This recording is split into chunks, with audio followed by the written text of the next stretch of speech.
I have not drafted as much Crimson Vow as I have drafted Midnight Hunt, because for Midnight Hunt, I was on the set team, and usually, like, the way that they schedule us for projects is, like, we'll work on a set team, and then we'll, like, skip one or two, and then work on the next one, so I did draft a decent amount of Crimson Vow, but not as much as Midnight Hunt, so hopefully I can answer all the questions.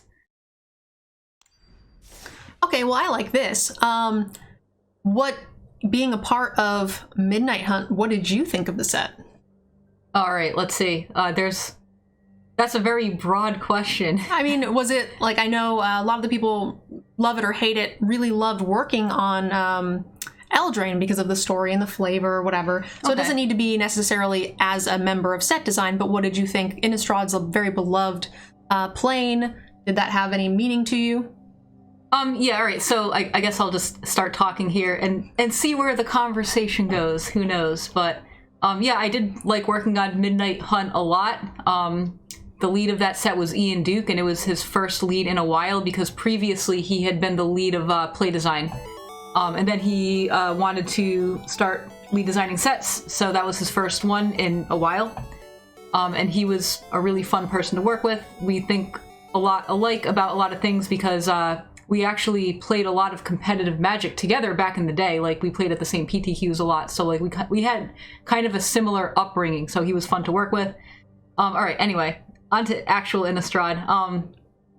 Let's see. So one of the coolest draft archetypes I thought we had was the zombies, the Decayed zombies.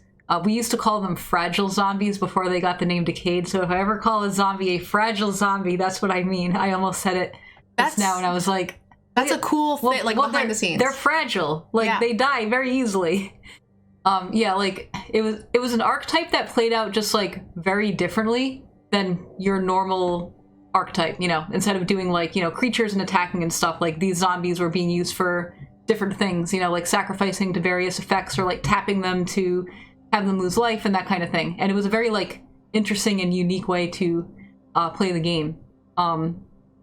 And we wanted to, like, make sure that, like, that gameplay was, like, compelling and, like, appealing. So we did kind of push that up a little bit. Turns out it was a little bit too strong when it did get into the real world, unfortunately. But it was a really fun archetype to work on. One of the funniest things, I kind of wish Midnight Hunt and Crimson Vow had kept the Decayed aspect because they're like in the same block. I know it's not quite the same as it used to be, but there has been several times I've attacked into a Crimson Vow zombie thinking it would be like a Midnight Hunt or vice versa. Yeah, like watching streams too, I have seen that. I was like, wait, why aren't they blocking? Oh, this is Crimson Vow. Okay, I see. Yeah. And then the opposite happened when we did one of the first decathlon events where it was a sealed 3-packs and 3-packs. So you had some decay zombies and some non-decay zombies. That is a little confusing. And it took a little bit of time to get used to. And I can't imagine doing something like that in paper. At least Arena keeps track and has different art. But when you're using dice or something, I feel like that would be a little weird. Yeah, that is a very, like, good point and kind of like a challenge we have because different teams work on different sets. So, like, yes, they're both Innistrad. One comes out right after the other, but, like, the groups of people who worked on these sets were just totally different. Yeah. So, like, I don't want to speak for them, but, like, I did draft both sets, like, a decent amount, and I don't really think I ever thought of, like, oh, what if you draft these together and you have these two different types of zombies, you know? About how weird that would be. Like, we had a lot, actually, that we were considering for, like, paper play. Like, for example, the Day-Night Tracker. That card was, like, a real challenge to get to work in, like, paper tabletop play, because it's just annoying, hard to track, and, like, what happens when the werewolf dies? Well, now you have to track it for the rest of the game. So there was a lot of challenges there, and we did try a couple different iterations of it before we landed on what we did. I don't remember what they are, because it was over a year ago. But, like, I remember we did, like, talk about and try a few different things. We're not playing Magic anyway. They can have our whole faces. So question follow-up. I wasn't expecting to do this Q&A, but I am coming up with questions that I genuinely want to know. All right. Do you like the old Day-Night or the new Day-Night better? Oh. These are things that I've been asked on stream. So by the old Day-Night, you mean the original Innistrad? Yes. Okay. So...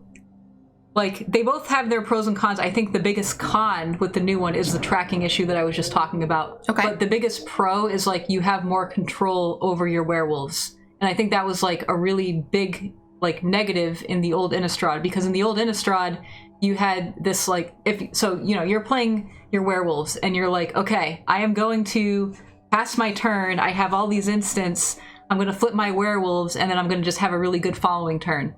And then they just, like, play a cheap instant or something, and your werewolves don't flip. That's, like, a really negative experience that can just really mess you up.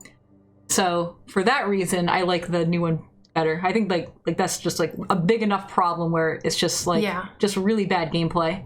I like the new one better for a similar reason. I think it's easier to track when your and their zombies are on the same cycle. Or no, I'm sorry, not zombies, but werewolves. But also, sometimes you have a werewolf, and then it flips, and then your other werewolf comes in on the other side, and then you're flipping, like, opposites, and that, to me, was really hard to keep track of. The new system seems a lot cleaner. Yeah. Definitely, like, the gameplay is just better. For reasons you said, and also for the reasons that I mentioned earlier, but, like, that whole, like, the tracking, especially when the werewolf leaves play, like, because that's just not in your mind anymore, but it has to be on your mind. Yeah. It's interesting with Arena, too, doing a lot of it for you makes it much easier. All right, so I think, like I said, guys, the plan is to do some Crimson Vow, get her take on some cards that I probably have either written off or value too highly, and we'll go from there. Yeah, also just keep in mind, like, you are probably correct, you know?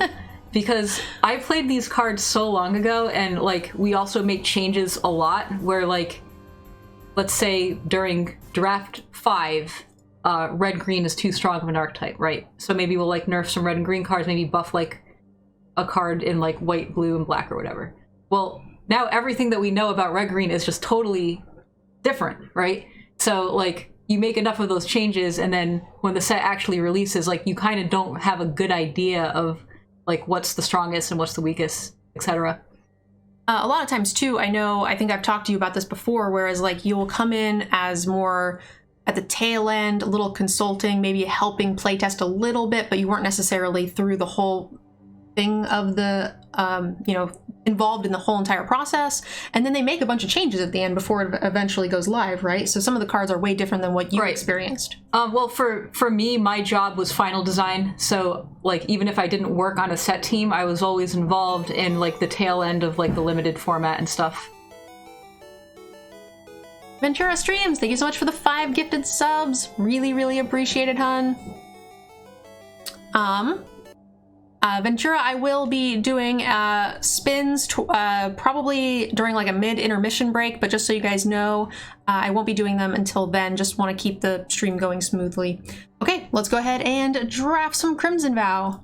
And I will try to answer questions as I see them, but I've tried streaming before. It's so hard to play the game and watch the chat. I don't know how people do it. So, like, props to all the streamers out there, because it's hard. But I did see a question of what was my favorite card I designed, and it was Tovolar. You did all of the design for Tovolar? Well, it's not really, like, all of the design, because it's a very collaborative process. But I meant, like, the outline of it was you. For the most part, like, I'll just say a little story about it. So, the goal of Tovolar was to be a werewolf commander. Okay, so if you guys were around back during the old Innistrad, we tried to make Ulrich, but failed miserably. It was not a very cool commander. Basically, like, we didn't really understand what werewolf players were looking for, so we just made this, like, big Timmy werewolf, and we're like, okay, slap legendary on there, and now you have your werewolf commander. But turns out it wasn't really, like, the best card for a commander, and just didn't really do anything that players wanted, right? So our goal for this one was to be the commander that werewolf players wanted. We just made a basic design of, I don't remember what it did, it changed a lot, so I won't talk about what it did because I don't remember. And we played some commander. We played probably the Innistrad precons with this werewolf commander deck that we made. Basically, I'll just shove all the werewolves in a deck and some other commander leaning cards. played a bunch of games, and then we were like, okay, the werewolf deck has these problems, it needs this, it needs this, it needs this, and then from there we redesigned the card to like match what like we thought that commander players or a werewolf commander deck wanted. For example, the card draw was really important on there because honestly, red-green werewolves are kind of weak. They're very like limited commons and like not really the strongest cards for commander, so it was really important that like since you were drawing all of these weak cards, you should draw more of them. So we have that card draw on there. And the other big thing was I don't know if you guys have ever played the day-night stuff or the old werewolves in commander, but it is very difficult to flip your werewolves. Like, you have 4 people playing instants on other people's turns and stuff, and like they are not passing a turn without playing a spell. That's just not happening. So it was really important for us to make it so that the werewolves did stay on the transform side, so that's why it has that other ability of like if it's night they don't transform, etc. So it's interesting to hear that was implemented for commander, because a player like myself, I see that ability a lot in limited, which is nice to prevent your opponent from doing it, but they would be even harder to keep it, as is in a multiplayer game. So that's interesting to hear. For sure. Like, I remember playing the werewolf deck and I was like, why do people want to play this? It was just, you're playing 5-mana 4/4s and also you're never flipping them. Like, it's just not happening in Commander. One of my mods want to know, do you know who's been giving Nerdgirl the puppy previews?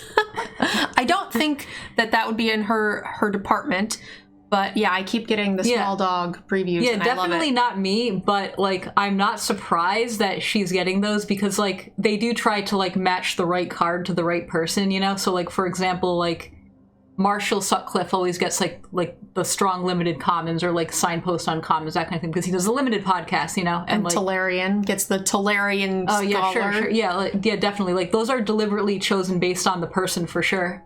Yeah, so I got Hacksong Pup, and I got the new one for Alchemy, the little 2/1. Oh, the ferocious little, pup. Yeah, the little creature who's like being held by his the scruff. Yeah.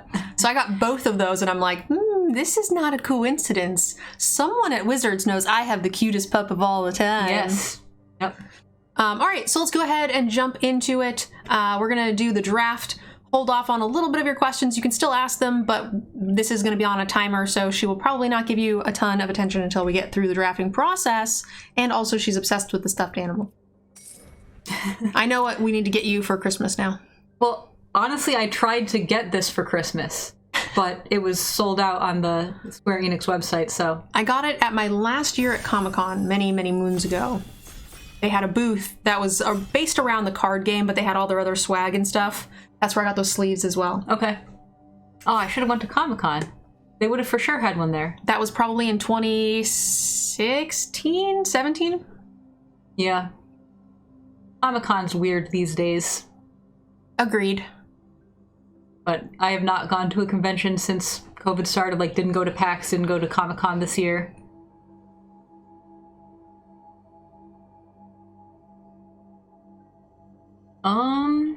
Wow, I didn't expect like 5 seconds of dead air there. Happens. Yeah. I've never been one of the streamers that are constantly having to perform. Like sometimes we just hang out, and then when I will edit this for YouTube, I'll just cut that bit. Okay.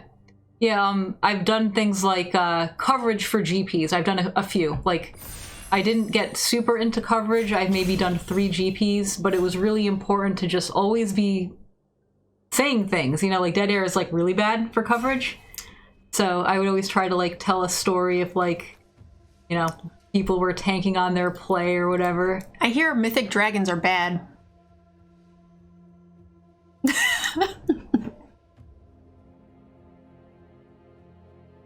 Do you like 4/4 flyers that make more things that hurt people? I do love this card. This card is awesome. I remember working on this, played a bunch of standard decks with it. It's great. Yep. Yeah, and also I think red-black is one of the stronger archetypes. I think red is really strong in general. I love having like multiple blood tithe harvesters. I think that is great. And even like the commons, I feel like wolves are better in this set than they were in the previous. Yes. Yep, that is true. I can talk about that a little bit. It was mostly just like a different set leads had different philosophies, All right, so we agree we like the mana form there. Honestly, Dream Shackle Geist is quite good too. I'm not a huge fan of the red-green archetype, but the red-blue? Yep, that's what I meant. So colors are I love red-blue, and like mana form Hellkite works great in red-blue because you have a lot more non-creature spells than usual. Definitely. So I would be like totally excited to take this Geist here, but I can also see taking like the Abrade to just kind of stay on color if you don't really like the archetype. I like the archetype well enough. I really like the 2/4 that draws you a bunch of cards. That thing's insane. And also sometimes these Wandering Minds go pretty late, but regardless of whether or not I like the archetype, I think the Dream Shackle Geist is game winning on its own. Yep, definitely. So I'm happy with it. It feels weird passing an Abrade being in red, but this is the world we live in. Oh, I have to comment about this person in chat saying, I remember when you used to go to Dave's shop, Die Hard Games. Yes, Dave's shop, Die Hard Games. I used to play Magic there all the time. Hello. Hello, John. Lawrence, thank you for the prime 2 months of support. Thank you, thank you. Cards of note for me would be like Infestation Expert, Wolf Strike, but if we want to kind of stay on color, I should Impulse. I should probably pay attention to this. Let's see what I actually like out of this pack. So the Infestation Expert, like you mentioned, not really drawn to any of the white cards. I would want to stay on color for the Hellkite, like it's just super powerful. Yeah, the Reckless Impulse is fine. Seems like exactly what you want to be doing, and the card draw is actually not quite as strong in blue in this set as it typically is. I will mention, though, that the green cards that you got passed, like, green looks pretty open, so something to keep in mind. We have 2 bombs. It's hard not to. Blood tokens, I found, have performed very well. Yeah. This Lacerate's one of the cards that chat and I disagree on a little bit. I think it's performed very well for me, and chat just doesn't seem to like it quite as much. The whole chat? Everybody? In general, yeah. People are a little bit down on it. I'll first pick a Lacerate if the pack is pretty medium. Yeah, like, I think blood tokens are great. They're really strong. They're excellent at getting you out of mana flood, and, like, it's, great hand smoothing mechanic. Games do tend to end because one player drew too many lands, and blood is a way to mitigate that, so blood is pretty awesome. Definitely, and a lot of the blood synergies, honestly, are quite powerful. Like the gain a life, make another blood kind of things. So yeah, do you like the Lacerate? Sure, let's do it. Great. We're not seeing a ton in blue, so something to consider. I played against in day 2 of Vegas, a very controlling deck that had just had 2 swarming, screaming swarms, and they would just pitch them early and then bring them back, and it was insane. Yeah, pitch them to blood. What do you like here? Let's see. Like, both of these blue uncommons I think are pretty strong. The red cards are kind of meh. So maybe we just take a blue card here. I like it. Not sure which one, though. Maybe the flyer? Yeah, I'm leaning the other direction, but I think either is fine. Yeah. Let's try the flyer.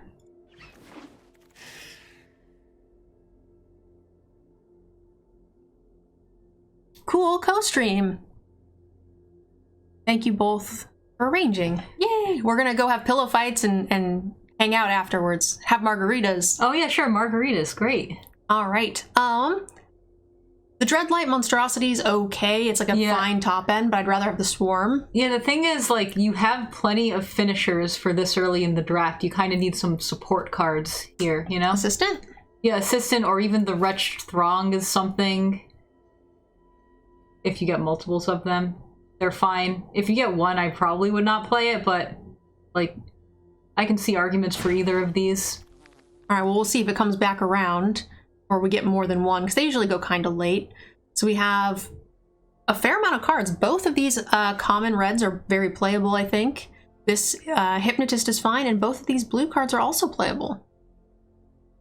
Yeah, I always like my deck having at least one of the Celebrants. I think this card is great, but I usually wouldn't want to play more than one. And like I was saying before, you already have a lot of top end. What do you like? Oh, we have 9 seconds. Oh no. I guess the Scob. Let's do the Scob. Doing it. Villager is, I think, a card that's kind of performed very well for me. And then this is good in the more control-y decks. Yeah, I think I like the Villager as well. The control deck that I saw, they had a couple of these. They had 2 or 3 of the swarms, and then 4 board clears. And they would just like pitch the swarms, stabilize, remove things, put them back, and then eventually just kill you with the swarms when you were just like out. It was kind of nuts. How do you get 4 board clears? Oh, you got the exact card you wanted, but like if you take this, you do have to prioritize non-creature spells, and we have not been really seeing very many of those. We have Lacerate and Impulse so far. So not too bad. There was another one of these in the next pack as well. I was hoping we would wheel 1, but I never thought about wheeling 2. There it is. So we got 2. But then you have the other Wandering Mind. Yeah. You take a second one of these? I mean, normally I would play 2, but the question is, do you think we're going to get enough spells? Which do you think we need more of? Well, I think we can get enough spells if we draft this card. Great. We just have to do that. Thank you so much, Vargas Ball. Appreciate the gifted sub. Thank you, thank you. All right, 2 Wandering Minds. We're open. We have a lack of 2-drops. How do you feel about? Yeah, 2-drop sounds great.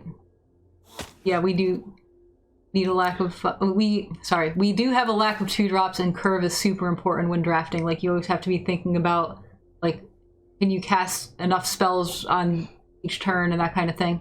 I really like the Bloodjourney Guest. That card's okay. Yep. Some fine cards at the end, nothing too exciting. Well, this is a little bit of a dud for us. Yeah, we could just take the Syncopate.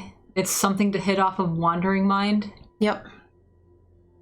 The other thing is, like, the wolf is playable, but I mean, we definitely don't need to first pick it by any means.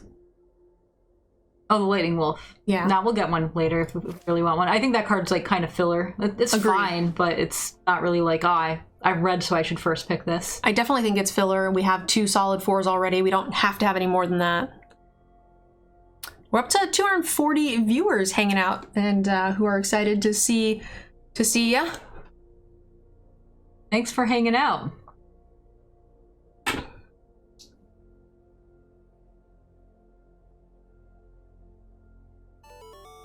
Randy, thank you so much.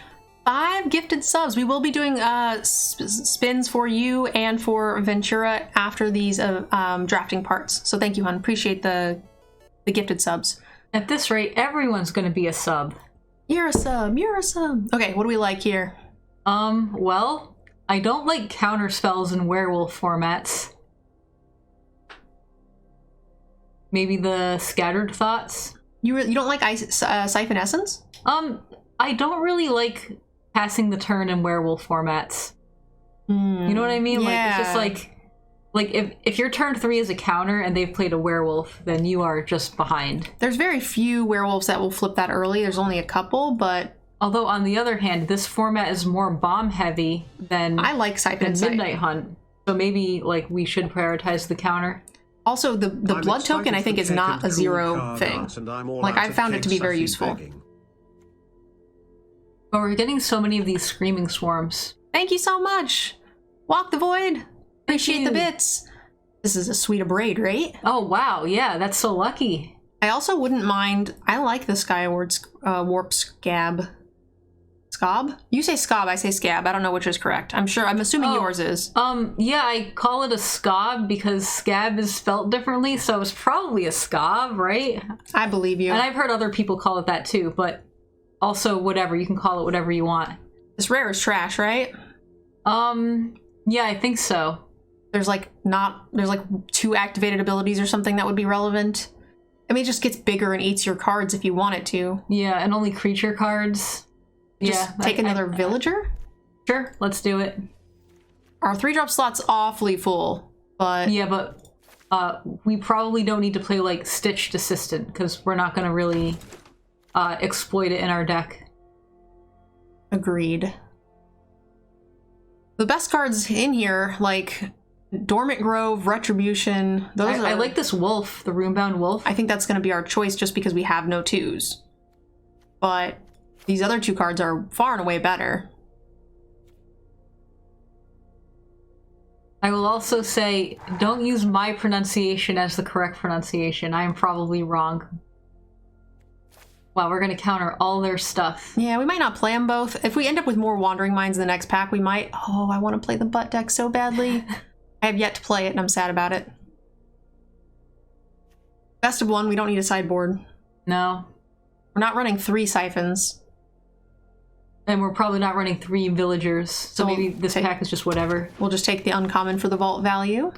Okay, yeah. I was gonna say, wow, you're just gonna hate from somebody, but no, the vault value is relevant. Yeah, it's a 0.1 versus 0.3. Bounce Spell and Lantern Barrier. Yeah, I honestly like both of these. Like, I can see taking the Bounce Spell because... Of the spells. Right, because, like, we are playing a spells deck. We have the 2 Wandering Minds and the Maniform Hellkite. I think normally Lantern Barrier would be better on its own, but I think in our particular deck, we're more interested in the Bounce Spell. Yep. And it's super important for our Wandering Minds to hit. I think. We might just actually play this as just a trade. Maybe, yep. If we feel super weak. I kind of like this card. How do you feel about it? I like this card too. You like it more than another Swarm? I don't like playing this many 6-drops, so yes. Agreed. Like, if I didn't have a Swarm, I'd probably want a Swarm, but since we already have one, I don't think I want a second one. I actually kind of like the little Dreadlight Wandering Idiot. Do we want a 7-mana Time Walk that works with our Maniform Hellkite? That would hit them for a lot. I have yet to play this card in Limited. What would we be taking it over? Not much. There's nothing playable in red. And in blue, the Cruel Witness is what we would be missing. Yep. I think we want it. Yeah. It would replace like Lightning Wolf, which is better. But I think this has got too much upside. Yeah. Also, like, we have 27 cards currently in the deck, but I think, like, you have some white cards in here. I think I've cut most of them. Oh, okay. Except for, like, the last one. But I've been trying to cut them as we go. Oh, got it. Okay. Yeah, I just wanted to make sure that, like, that you knew that you were over on cards, but not all of them were going to make the deck. Yep. Nothing exciting here. I think the Weary Prisoner is fine, and it works fine with the, like, many Siphon Essences we have because we are going to want to pass the turn a lot. That's true. Thank you guys very much. I do appreciate the hype train. You guys are absolutely sweethearts.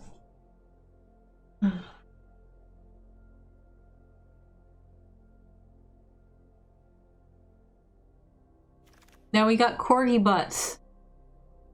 This rare is very medium. I do like Thirst. I love Thirst for Discovery. It's instant speed. We can hold open our counter magic. Yeah. This is just like a 3/3 for 3, which is fine. It'll probably... It's not great in this deck. It's great if you have vampires and sack stuff. The sack stuff is really just not very strong in this. The exploit is, but we typically don't have enough mana to do both. Mm-hmm. Lacerate? Yeah, sure. I want to draft... Next time I get pack 1, pick 1 Storm Chaser, I saw someone get like multiple Storm Chasers and then the really bad pump spell that pumps based on the amount of copies you have in your graveyard. Oh, but having it on the Storm Chaser was pretty sweet. Yeah, that's pretty awesome. So they just ran me over. So I hope to be able to recreate that deck. Cradle or a 2-drop? We are probably short on 2-drops, huh? Not anymore. If we have 3, which is I think okay-ish in a slower deck. Cradle protects Dragon. Oh yeah, sure. Yep, it's also a spell. It's funny, all of our spells off of Wandering Mind are pretty reactive, like counters or Cradle of Safety, which makes it like a lot harder to play. Also, Reckless Impulse and counter spells, they are not the best combo. That is true. You definitely don't want to be hitting your counter spells on those. But we're probably gonna end up cutting like some counter spells. Maybe most of them, not sure. Do we want a Scattered Thoughts now? We wanted one a while ago and ended up passing it. We probably want one now? Probably. I always find that I cut these cards. We might cut it. But having one as an option is nice. Kessig Flame Breather is probably something we want to play. Yep. Someone had 4 of these out on me by turn 5 or something, and then just killed me. I was like, oh, okay. None of these are playable, really. Yeah, I think Witness the Future is fine in the right deck. This might not be that deck, though. 3 counter spells? I highly doubt we'll play this many. Especially if we play 2 Reckless Impulses. There's a 2-drop. It's a 2-drop. 'Tis fine. Is that the 7th Screaming Swarm? Yeah, there's been a lot. Yeah, there's been so many. Like, that's so weird for, like, to see that many of an uncommon.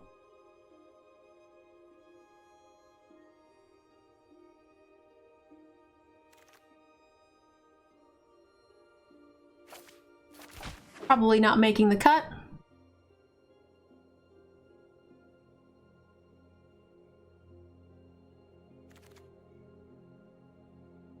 Again, probably not making the cut. Nope. Is that a VV in your lap, Melissa? Yes, it's a VV. It's not an EV. Not an EV, no. All right, let's go ahead and start with the 1-drops. Do you like both these? Well, I think we have to play as many non-creature spells as we can. Well, so we can go back over. I just want to get rid of the stuff we definitely don't want. All right, we should leave them in for now then. Yep, I think so too. I'm not a huge fan of Fear. I think it's okay, but like we might need it to keep our non-creature spell count high. But I will say I don't think I like the Selhoff Entomber. Agreed. We would want that if we had double swarms, but I don't think we would want that, especially when we have Flame Breather and Petals are just better. So for me, I'll put this on the maybe list. That's one of the things I think would be cut. I think a lot of these 3-drops can just go. Like Daybreak Combatants can go. I like Guest. I think that would be one of the later ones I would cut. Yeah, sure. This idiot. Yeah, I think that guy can go. I think the Stitch Assistant can go. I think 1 Siphon Essence can go. Agreed. Possibly even 2. Mm-hmm. You like Scattered Thoughts? For now, yeah. Like, I think I would rather play it over, say, the Lightning Wolf, but maybe we're going to end up cutting both anyway. We'll see. We have a lot of cuts to make. Do you like... I like Lightning Wolf more than I like Wary Prisoner, typically, but would you like... Like, honestly, like, I will default to you on which 4-drop is better because you've drafted a lot more of this set than me. Okay, and then I like Lacerate, I like the Scab. I think we cut 1/6. Yeah, I think so, too. Which one do you like more? I like the Flyer more. Okay, goodbye. Goodbye. So we still have 6 more cuts. Do you have any that really stand out to you? The Spirit is a 3/3 for 2. I think that card can just go. That thing's never attacking. Like, this looks like an attacking deck. Which one? The 2-mana 3/3 Steelclad Spirit. Yeah. Originally we had it in there because we didn't like how many 2s we had, but now we're at, what, 4? And that's a solid amount. Because we picked up the Thirst, maybe we get rid of 1 Impulse. Yeah, I like that. Like, also Impulse with all these counters is just... Well, we only have 2. Oh, we have 3. For now, we still might cut 1. I like a cut on 1 more Siphon. All right, let's do it. And then 3 more. Oh, geez. That's a lot. So many. Our 3-drop slot still looks pretty chunky. Yeah. So... 1 of these can go. Right now we've got 1, 2, 3, 4, 5, 6. 3-drop creatures, which is kind of high. Which is your least favorite? I am worried that we need to block, so I'm looking at Belligerent Guest. Okay. We have 2 Lacerates to make the blood tokens, which is nice. And we're likely to dig out the Lacerates a little easier. And we don't need a ton of redraw. Just a few really helps make a difference in my experience. So between the Siphon and the 2 Lacerates, that should be a fair amount. We're not really hurting for blood tokens. Oh, and the Crimson Petals make 1. Yeah, I was actually thinking, do we want to cut 1 of these, but maybe not. 14 creatures. 1 of them kind of comes back. This is more of a controlling deck, so we can cut 1 2-drop, go down to 3.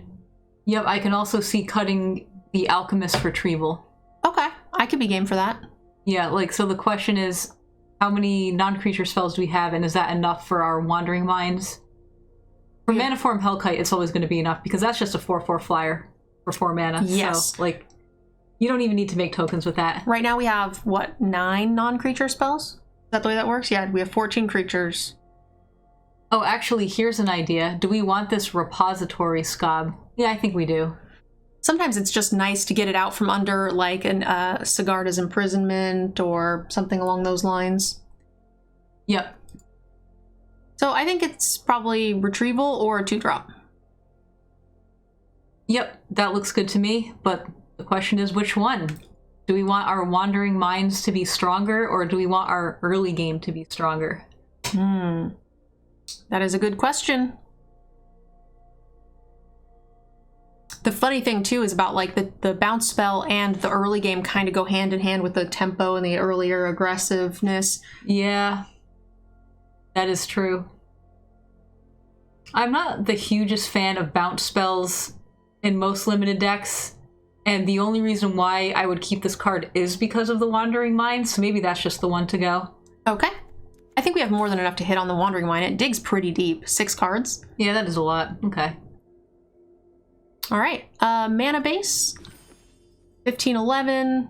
Slightly more red in the beginning, so 9-8 seems right. Sounds great. All right. All right, so let's take a quick little breather here. Which set, since you were accepted on Wizards, did you have the most fun working on? Oh, actually, like, to be honest, like, it just keeps getting more and more fun. And the most recent set that I worked on that I'm allowed to, like, talk about is Brothers War. And that set was super fun to work on. So, definitely Brothers War. Uh-oh, someone said we didn't cut a card. 41? Oh, no. I could have swore it said 40. Yeah, what happened? I don't know. We cut the right card. Did I put something else back in? Or did I just look at it weird the whole time? Okay, well, we'll cut both then. Okay, goodbye. Goodbye. All right, I'm going to let you answer a question. I'm going to do 2 adventure rolls while you're doing that. You're going to hear some clicking. Ventura, I hope you're still here. Oh, my camera fell. Some fellows ask, I'm curious if the existing very strong werewolf from AFR Werewolf Pack Leader have any impact on the design of werewolves in Midnight Hunt. It did have a little bit, like, a lot of times if we know that we're going to support tribes in a set, we will put those creature types in sets before as, like, a way to give it the support it needs when the set comes in. So we knew that we wanted a strong werewolf in AFR, so, like, the goal was to make that card a pretty strong card for standard, maybe in a werewolf deck, maybe in just a green deck. So I think that card is really strong and fun, and I think it landed in a fine spot. All right, you're trying to roll yep. a thing. Okay. I'm going to do 2 adventure rolls. This one's for Ventura, who gifted 5 subs, guys. Good luck. And then we do another one. That was a little loud. I gave it too much oomph. Oh my god, is this going to be okay? The dragon's health is knocked down 4 points for Ventura. Thank you so very, very much. And then the last one, this one is for Randy.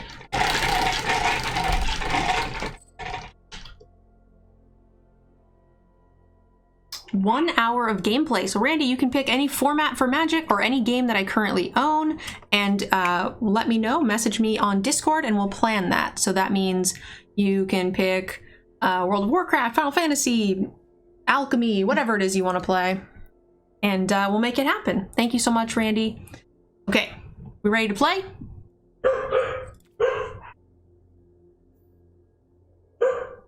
John asks, are you ever going to see me back in the competitive Magic scene? It's pretty unlikely. Like, I don't see myself really leaving Wizards anytime soon, so. But I'll be around, like, when events start up again, like when COVID's over. I do plan on going to more events. They were really fun.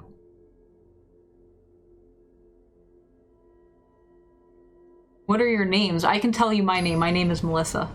It was already announced. Mine is Mtgnerdgirl. But Mtgnerdgirl, she can say whatever she wants.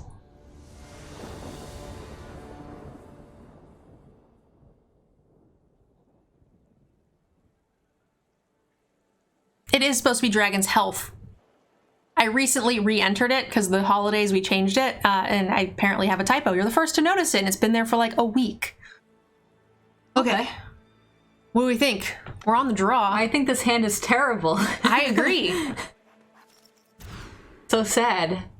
Also pretty bad, but it's fine. Eh? Sure. Yep. Looks good. What's your favorite format? What is my favorite format?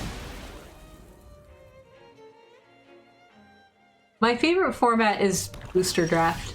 I like all different kinds of limited. Booster Draft, Cube. A woman of taste. Yeah, just like I'm trying to think of like what constructed formats I play the most of, but like when I play Magic for fun, it's usually just draft. I draft a decent amount on Arena. The other format that I do enjoy is Historic Brawl on Arena. I have a lot of fun building those decks. I enjoy Commander as well, but I am very unmotivated to build my own decks. It's just, you know, you have to look through boxes and boxes of cards, and it's, yeah, it's just too much. But, like, Historic Brawl on Arena, I can, like, build decks, have, like, you know, get my, like, creative, be creative, build cool decks, and play them, and not have to worry so much about, do I own these cards? Do I have to look through old boxes locked away in a closet, you know? I also have enjoyed the EDH that I've played, the Commander games, but I have not really done much of my own creating. This card is bad for us. Oh, for sure. As long as we kill their creatures, this card is bad for us. Yeah. Well, we could sack us up the petal here, maybe, and see if we can draw something to help us out, or we can just hold open Syncopate. What do you think? But, like, what will help us out, though? Flyers? A Braid? Does a Braid even help? It doesn't really kill anything relevant. Well, a Braid can kill artifacts. That's true. But, like, that doesn't mean we should, like, necessarily do that. I'm just kind of throwing out, like, what are we looking to do here? I think we still probably want to... although, yeah, this is the best thing to play here. Like, I think we just have to play a pretty slow game here. Do you want to sack? What are we... We're not targeting anything. Oh, you just want to sack just to get the blood. Well, no, and it draws a... oh, this is not the card I thought this was. Yeah, this is the... Never mind. Turn and instant. Nope. Yeah, so, unfortunately, we can't sack, but that's fine. Like, I thought it drew a card. Wrong card. That's okay. We are too into the chat. Yep, agreed. For some reason, I thought it was the assistant ability. Let's see. So, how did Melissa and Gavin come together to start their Commander podcast? Gavin asked me to do the podcast. We worked together. We were working together on a project for a couple of months. Before COVID, we sat right next to each other. So, like, we are, like, longtime friends and coworkers. So he was just like, hey, I have this idea. Do you want to do this? Sure, I'll do it.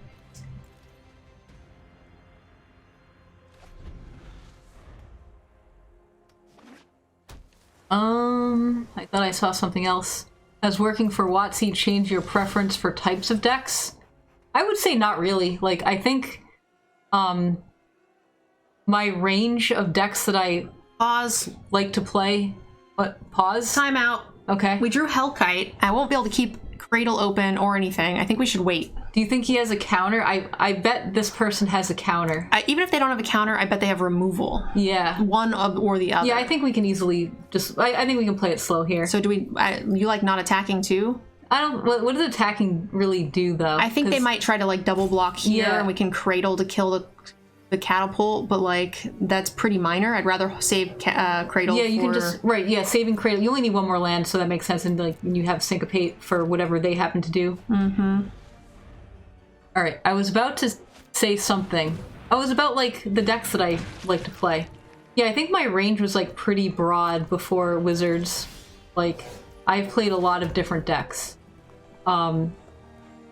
Control decks and mid-range decks are what I usually gravitate towards in Constructed, and for Draft, I like trying out weird stuff. Usually like slower decks. Actually, the decks that I like to play the least are actually aggro decks. And that has not really changed a lot other than the fact that, like, I have to be willing to play and be good at playing, like, a very wide variety of decks, and I think that was already, like, mostly true before. So I decided to try to kill that idiot, so see if I could bait out, like, a counterspell, and or,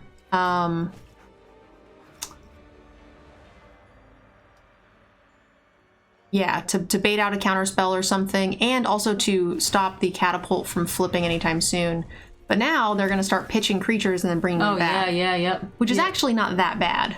Yeah, we definitely have to get this game over with sooner rather than later. Maybe it's time for Hellkite. Hellkite with Cradle. Hold on to your butts. All right, we got this. No, you don't have a counterspell. Maybe they just have is it called Bleed Dry? Oh, they syncopate for that's a lot. We don't have 5. If they would have synced for everything, we could have synced. That's too bad. That is too bad. They know what's up. Yeah. Normally they do just enough, but I'm surprised. We haven't played a land this turn. We can impulse and get a land and something. Sure. We probably aren't syncopating anything. And nothing is worth cradling at this point. Oh, we can take an extra turn if we draw land next turn. And the counterspell comes back to bite us. Yeah. Well, it does mean that they can't counter a creature we play next turn that we don't have currently. Our bomb! That is true. Oh, our bomb. What's the name of your podcast? So the podcast is part of Gavin's Good Morning Magic YouTube channel, and it's called Commander Chronicle. So if you search for Good Morning Magic Commander Chronicle, that should probably get it. But I think technically the title is Good Morning Magic, and this is just a subset of that. I can't believe we drew 2 spells we can't play. This is so unfortunate. It's real bad. Yes. This game is not going our way. But, like, this is a tough game to win anyway, with, like, having a dollhouse in play as long as it's been in play.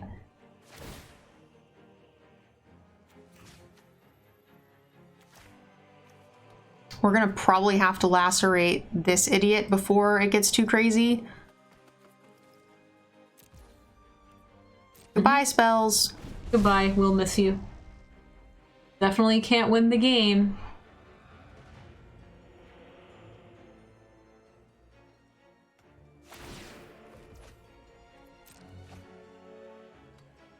I guess it'll make this thing smaller too. Like, we want to keep the constructs smaller. Mm-hmm.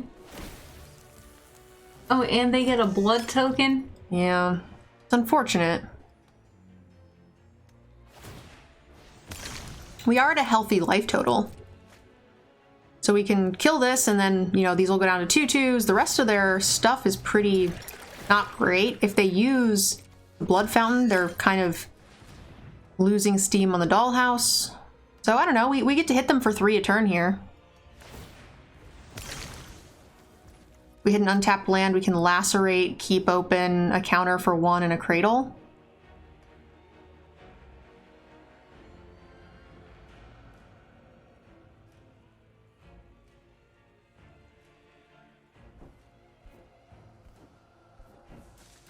At least this Blood Fountain isn't doing very much with their, them removing their creatures all the time.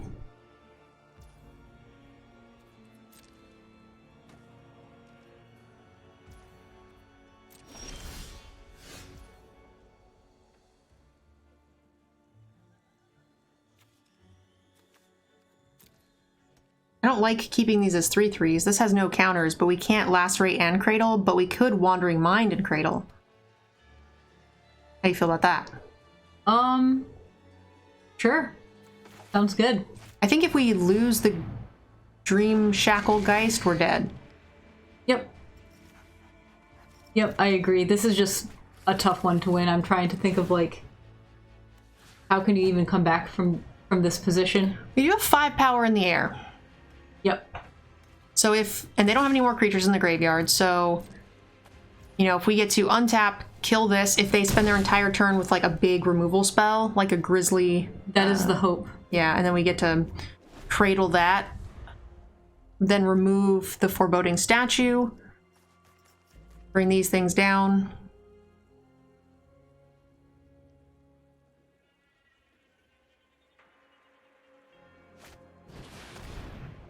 They're gonna bounce something.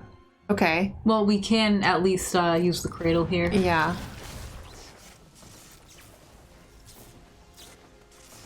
assuming the specimen. Okay, that's fine. Yep, they just want to make bigger constructs. And they can bring back the thing here, which is bad. This actually also gives us another power in the air, which is good. Yeah, we are now, we have a 3-turn clock now, so as long as we can just kind of not die in the meantime, we can maybe win this game. Yeah. They are getting a lot of power on the board, though. Yeah, thankfully getting to play these helps. We get a blood petal. Is this the creature that flips if it has... It turns into a 5/5. But then it cannot flip because it's a token. Yeah. Okay, I was wondering why he wasn't using that. We do need to lacerate something, otherwise we are gonna... Oops, now they can also fling butts at us. Oh, that's really bad. Oh, no. That's why I tried to kill this earlier. Mm-hmm. And it did not work. I don't think we have enough time to cast this, so I kind of like pitching it. Yeah, I guess I can see that. I also think we can't cast Syncopate. What is less likely to cast? I don't think we're syncopating anything, honestly. Agreed. Like, they are using a lot of their mana, but we are also going to need to lacerate this turn or die. So we won't have the mana for Syncopate anyway.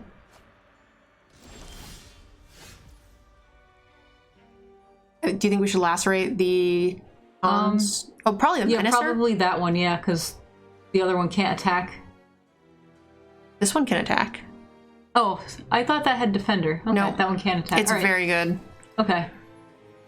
I guess, like, it's usually a 1/2, so I always thought the 1/2 didn't attack, and then it became a 5/6 and could attack. They don't have enough mana to, in response, throw the butt at us, so that's nice. Mm-hmm. But we are likely to just... But we are dying. We are going to just die to this. Wow. No! Oh, no. Much awfulness. Okay, I think we're just gonna die. Target creature doesn't untap. I think we just have to do this. Yep, and just still try to win in the air. I don't know how we do that, but...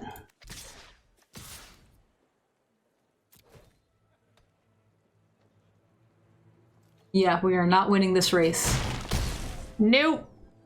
We had hope before. If we kill this, keep this tapped down, we get these two big idiots. If only we didn't reveal that time warp from the reckless impulse. Oh no! We needed him. Oh no. We sure did. It's really hard to beat Dollhouse. Yeah.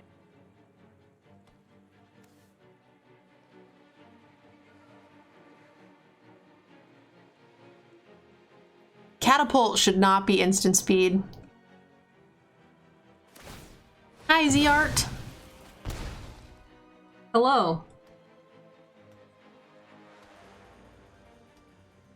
I think the idea is you have to jump through hoops to flip that in the first place. So, yeah, but instant speed is reasonable. So many of the black creatures just have it, and they're like naturally good. Like Gluttonous, not Gluttonous Guest. The Guest? Yeah, Gluttonous Guest, the 1/4, and then the Blood Society guy, which is the 1/3. Those are just all very good cards. Like, I'm able to flip this guy kind of naturally without building around it. We're super dead, in case you were wondering. Yeah, we're super dead. I think we have to chump both of these individually and take 11. Get on with blood, thankfully. This thing has haste too from the dollhouse? Mm-hmm. Oh my gosh.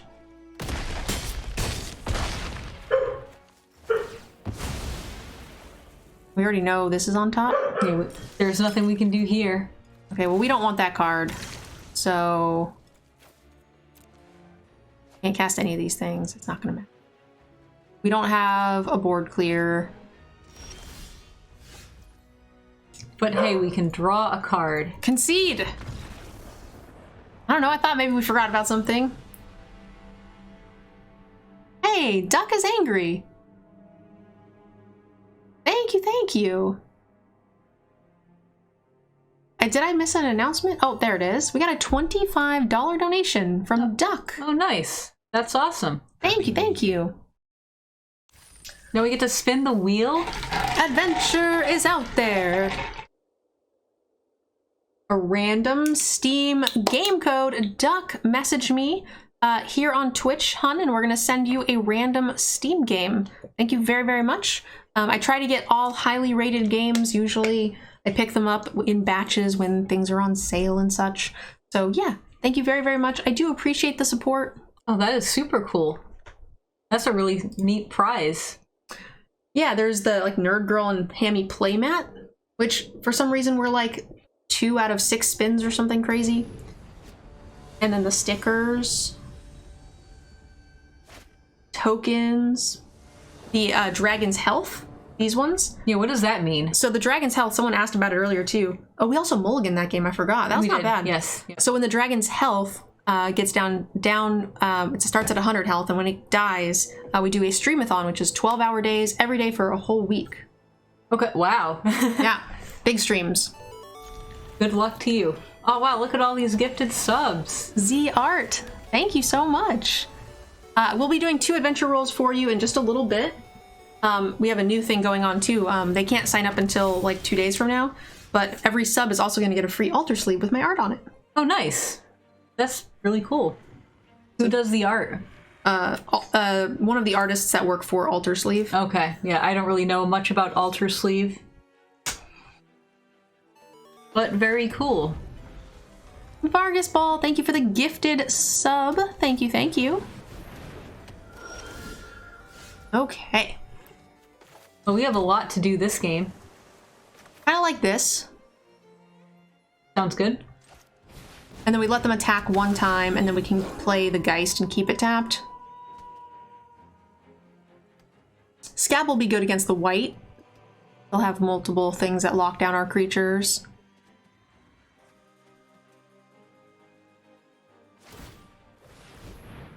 Ollie exposed by a gifted sub. Oh, is Ollie lurking?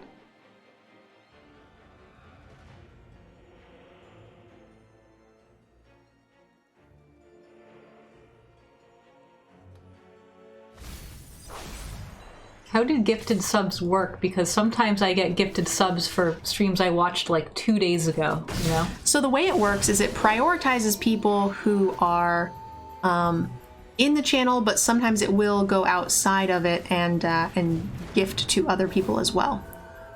Do they have to have watched your stream, like, at some point before, or what? It depends. So the more gifted subs you get, the wider the net will be cast. It prioritizes people in the stream, and then prioritizes people who follow and watch regularly.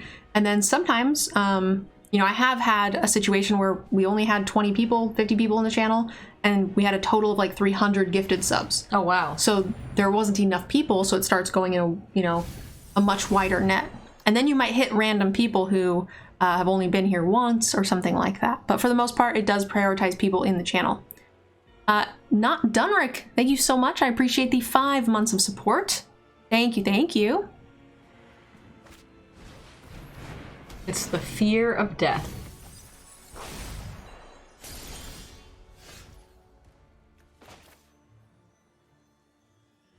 So this will be a nice one to hit, right? But we don't have anything to get back yet. God dang it! Why do I keep thinking that that's the other one? Should it be the other one? Do you like that card better? Do you want to swap them out? I think I've ran that one more, which is why I keep getting confused.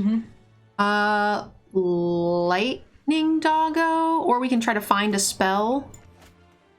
Maybe, like, if we don't find a spell... we're so far ahead. Yeah, like, the Lightning Wolf seems like a better play to me here. Because, Agreed. like, the Wandering Mind is, like... If you don't hit the right thing, it's just, like, not a very good use of your mana. Like, if you hit... I don't know. If you hit exactly Cradle of Safety, then you did it. But we don't really have very many hits that make this a good play here. I mean, we could hit, like, a Lacerate, untap and Lacerate, which wouldn't be the worst. Yeah, but then you're not blocking this. I guess you're keeping this tapped anyway. One of these is likely to die. This could be a Retribution if we want to not attack with the Geist. I could see a reason for that. Yep. Is there, like, also 2 damage to an attack or a blocker in this set, or was that the set before? That's this one. Okay, yeah, sure. And now I kind of like playing the Wandering Mind. find an answer for the Scob. Yep, that sounds good. Also, this can bait out a counter, because I don't think we care if this gets countered. And it also blocks the board, Soul Cipher board guy very well. Mm-hmm. I like not attacking with the Dream Shacklegeist. I feel like this is one of the plays that a lot of people miss.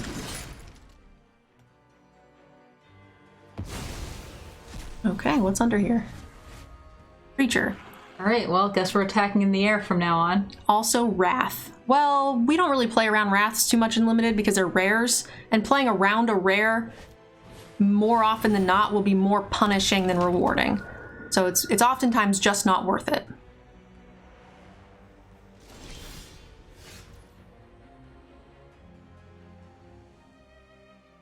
Do we want to kill this Cemetery Protector? I think so. I think so too.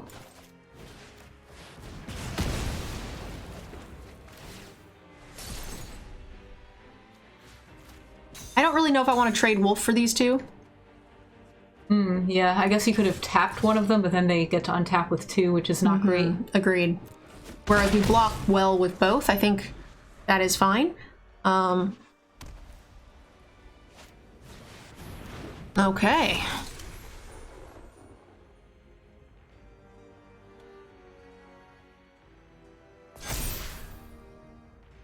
Those are some biggins.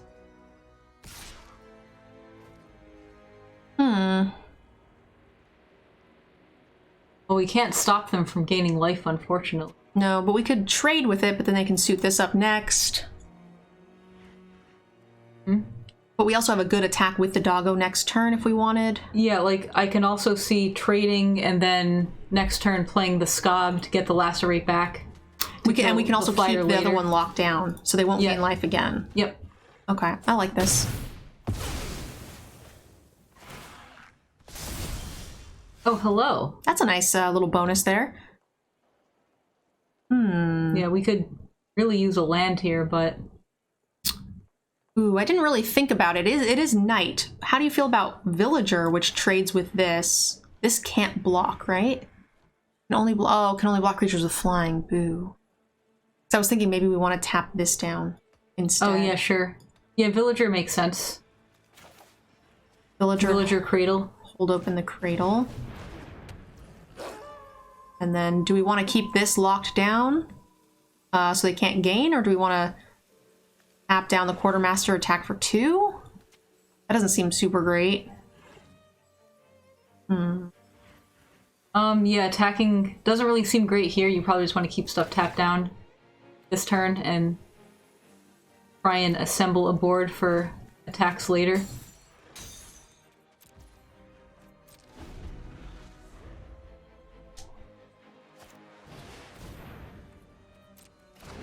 Uh-oh. They suited up with the life gain, and then it's a draw card. Attack first to threaten first strike. We don't have the first strike ability, so if they call, it just feels bad. Right? Yeah, also Lightning Wolf is sorcery speed. Lightning Wolf's not even on the board.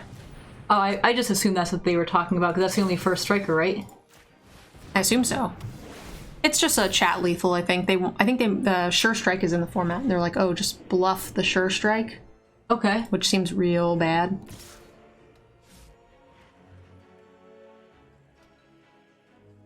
If we had more red sources, then we'd be okay, but...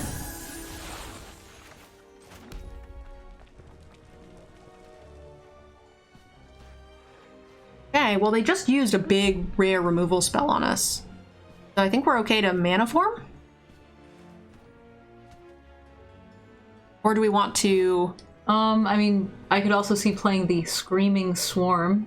That's true. If you get a land next turn, you can do Mana Form plus Siphon Essence.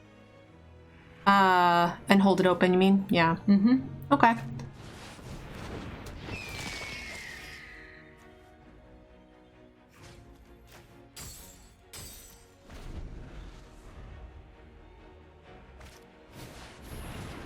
What do they have? Probably that big removal the 2 mana spell. removal. Yep. But if they use it, then they're not going to be using it on this, which feels fine. They don't have any red mana, right? So it literally only does... It does like 5 damage. It's damage equal to creatures that you have.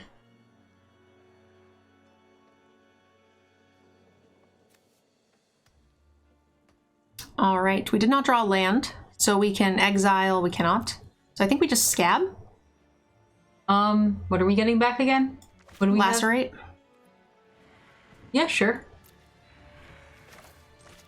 And now we have the creature in the graveyard. Yep. And a possible spell to trigger the turn after the hell form, Hellkite. They are going to start drawing cards with this guy, which is pretty good. Oh no. Yeah. It's very expensive though. I think we can win before that gets out of hand. I don't think we necessarily care too much about that, but I don't think we want to attack this turn either. I was thinking maybe we can start attacking with the Wandering Mind by tapping this down. But maybe we're not quite there yet. Yeah, maybe not yet. Next turn for sure though.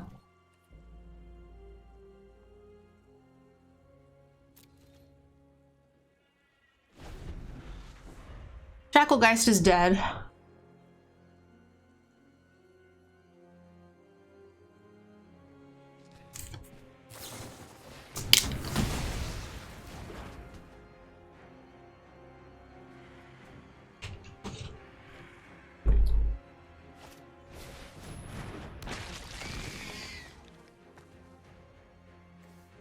X damage target creature or planeswalker and you gain X life.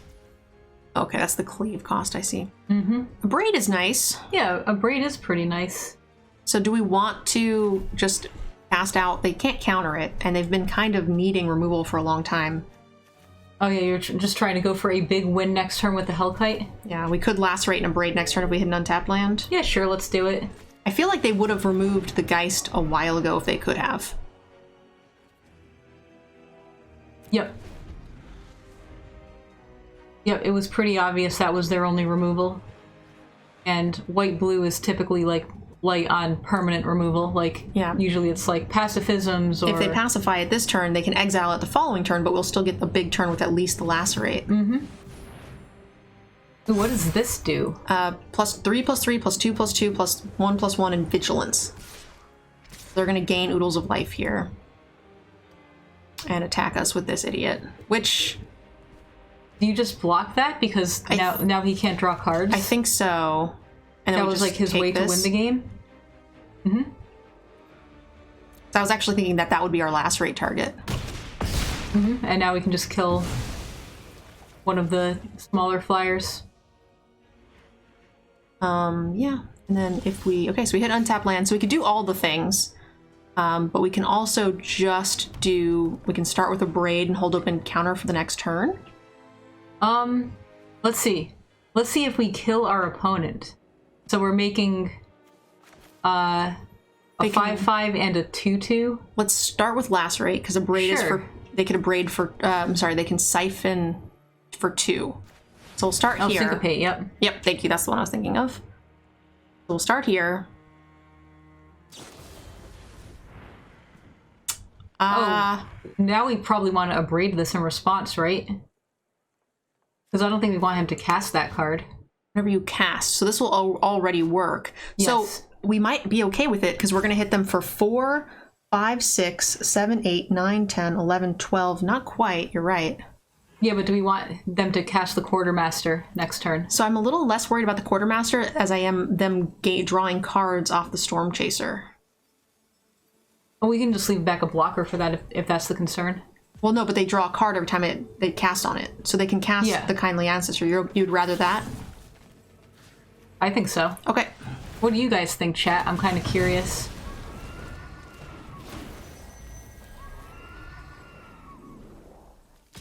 Like, I'm not too concerned about them drawing one card.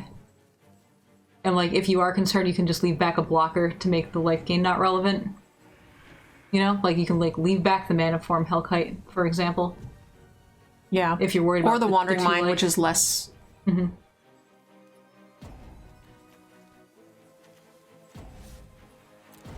I'm a little worried, too, that this thing is kind of big with the +1/+1 counters. Yeah, which is like why I was concerned about them recasting the Quartermaster and just getting even bigger things.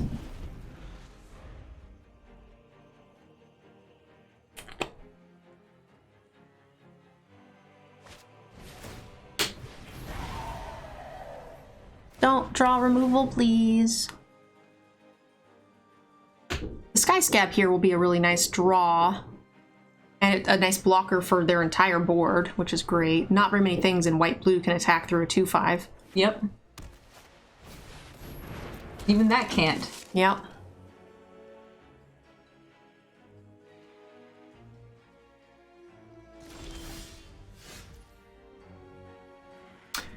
Yeah, well, we wouldn't. We only had 2 mana left, so we wouldn't have been able to siphon. We had exactly 2 mana to cast the last Braid, so it wouldn't have worked.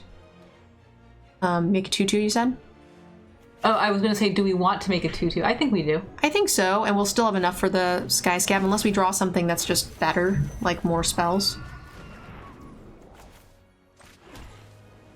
So if they block this and gain 2, they're taking 1, 2, 3, 4. They were taking 7. I mean, it wasn't lethal, but they had enough. Well, we were gonna draw 3 more spells, or 3 more cards with this, make a 3/3, and then maybe we get another thing. Yay, Dragon Resolves! Dragon Resolving is great! Alright, Z Art, I owe you 2 adventure rolls, my dear. Let's spin the wheel for ya. Good luck, good luck. I also have to message you about the playmat from the other day. Thank you, Z Art. Good luck. Nerd Girl community sticker giveaway. So we're going to be doing a wide sticker thing. We're going to give away these. They're very cute. Nerd Girl and Hammy stickers. And anyone can win them. So I will be doing that in just a sec. And Zart got 1 hour of gameplay of your choice. Start the next game, and I'll start the giveaway.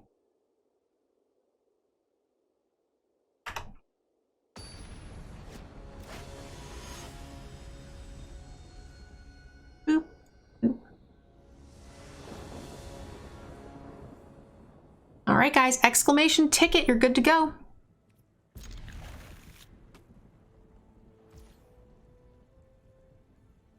Hand seems fine. What do you like casting first, the Mind or the Villager?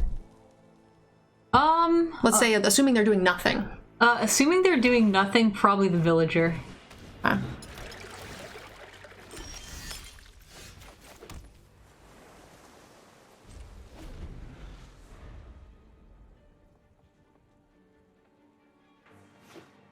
So many tickets. Keep up the great content. Heading to bed. Have a good night, hun. Yeah, Villager's just way better here. So many tickets. Another question from Melissa. What is the most unique, weird card you were involved in the design of in recent sets? Honestly, that question is hard to answer because we work on a lot of weird cards that end up being not great cards. We just scrap them, like either not fun to play or like they just don't work right. And that happens a lot. So let me try and think of one that actually saw print. I'll try and think of the most recent sets. A weird card. I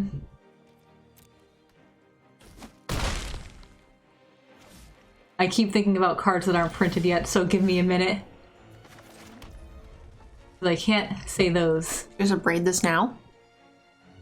Oh, that sounds great. What could they have? There's no trick they could have here, right? There's like Sure Strike, which won't do it. We could wait on their turn, but that isn't great. We could try to hope that they put another gift on it, but that seems riskier. So I think we just do it. It's a 4/3 first striker, and there is a stick, but I think it's just the blood token. And we can hold open Cradle here. It's a nice 2-for-1. Yeah, definitely. One reason why I don't like playing offensive Gift of Fangs. It's just not strong enough. I like that it's got a little flexibility in the end game. I don't like playing it out there early. Like when both players are on top deck mode and like they just don't happen to have an X2, sure, I'll throw it onto a... Yeah, very late in the game, it's fine, but it's still, like, not something I'm looking to do. Yeah, agreed. I'd much rather use it as a removal spell. Alright, I have an answer for the weirdest card, and also it's not the weirdest card, it's just the weirdest card that I thought of off the top of my head.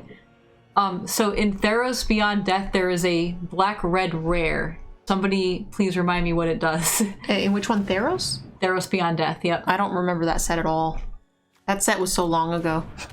I need to look it up so I can explain the card, because I'm gonna say it wrong, I know it. Once a set is no longer, like,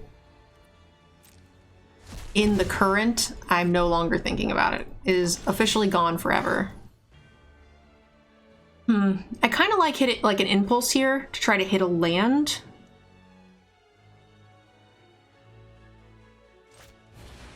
I'm gonna just take... Ooh, that's kind of poopy. It's not Allure of Darkness. That one didn't show up in my search. But it's a black-red rare where I think you search for things and, like, your opponent plays one. Or your opponent plays, like, all of them except one and you play one.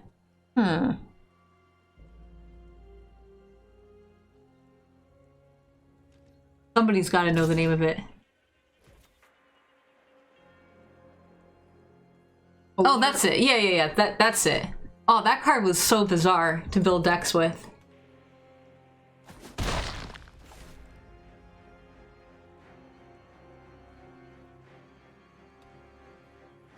I impulsed and did not hit. I am now sad. I would very much like a blue land here, but we didn't hit either, which is also very sad.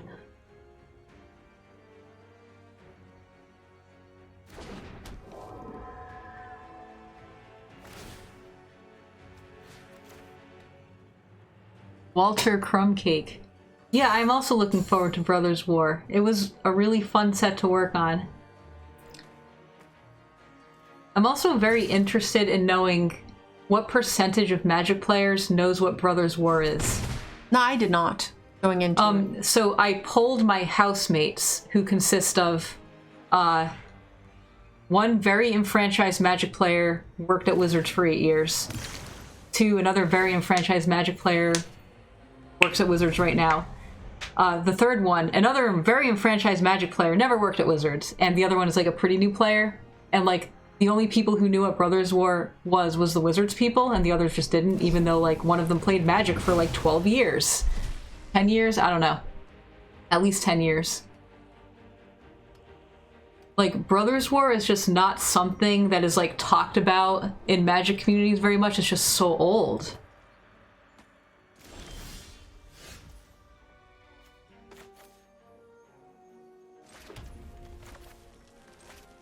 And you said you didn't, and you've been playing Magic for a long time too. Yep.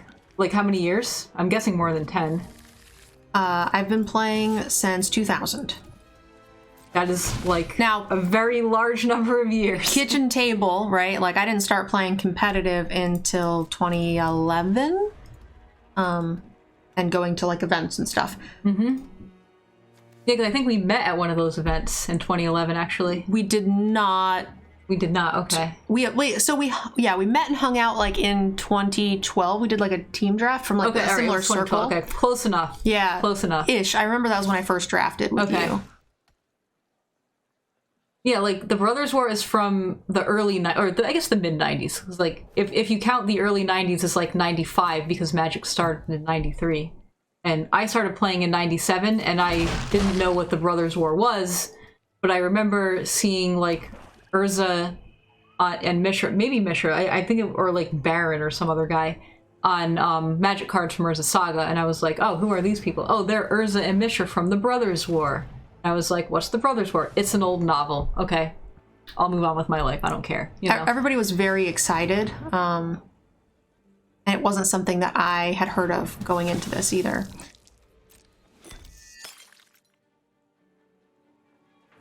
Yeah, I think like the exciting thing is just it's a very old Magic story that has just like a ton of history about really popular characters, and it's just retelling that story in like modern day Magic design. And that just sounds really cool.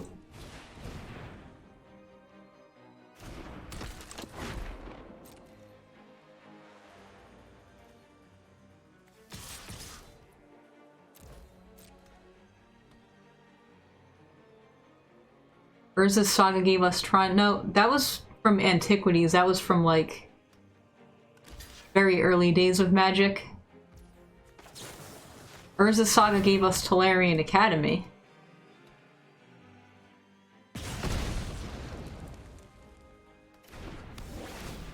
They have a lot of bloods. I'm not going to be able to deal with the Socialite, and we're way behind. So I was happy to attack here and trade the Cradle for it. Oh, that sounds great. If you're able to trade.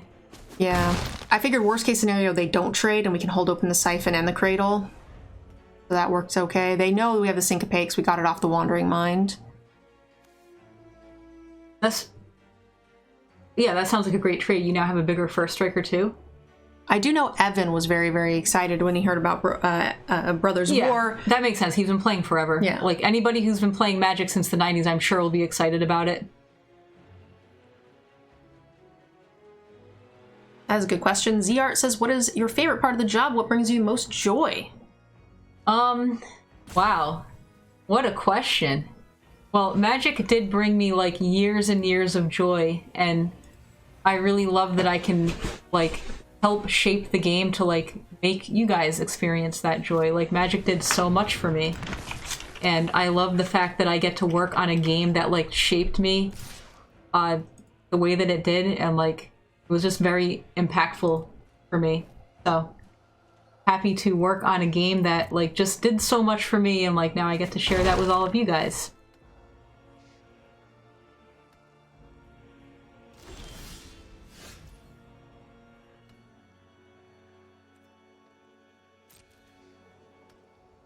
We are kind of slowly but surely losing this.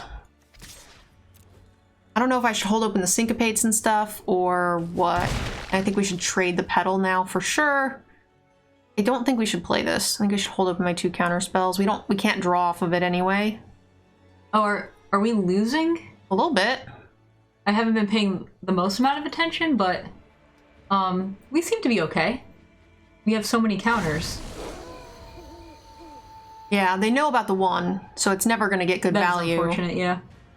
It'll get okay value eventually, because they have been a little bit stuck. They were stuck on 4 for a bit, but they've been careful to play around it now. But it'll be hard to play around it now if I'm keeping my mana open. And now we can trade the Blood Petal with the Scavenger. That's fine. And they don't know about this Siphon.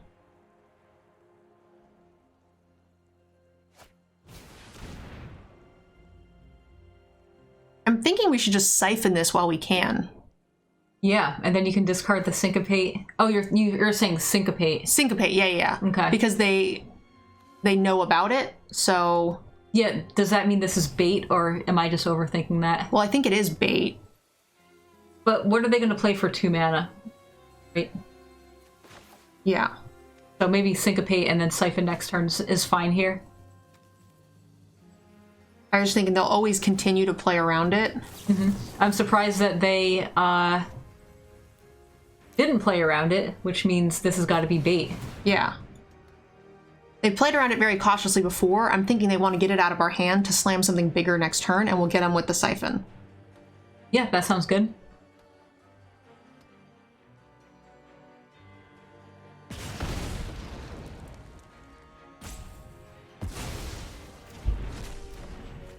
At least that is my hope. It could be a big removal spell, and then I'm just wrong. But what are they killing of yours that you care about? Yeah. The only thing pressuring them would be this, but...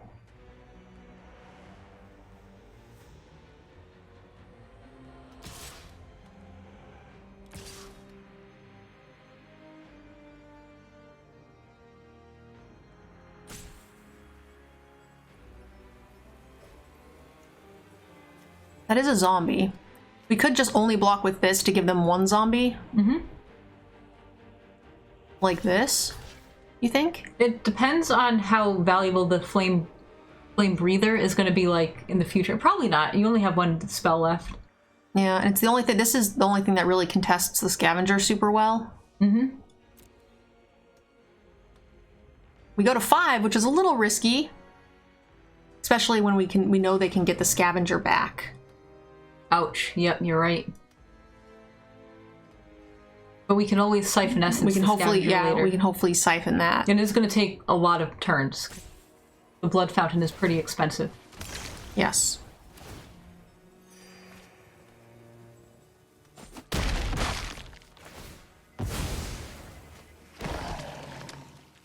It's a zombo.